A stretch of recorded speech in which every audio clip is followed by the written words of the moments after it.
नमस्कार मित्रांनो, जय श्रीराम. हा आपला हरभराचा प्लॉट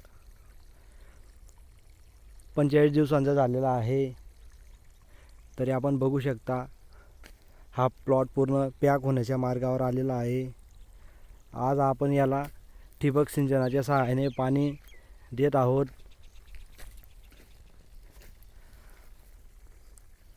पूर्णतः हरभरा फुलावरती आलेला आहे.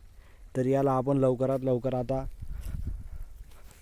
स्प्रे देण्याचा प्रयत्न करणार. बघा, 2 ओळींमधील अंतर एकदम कमी आहे. आपण बघू शकता हरभऱ्याला फुटवा जबरदस्त फुटवा आलेला आहे.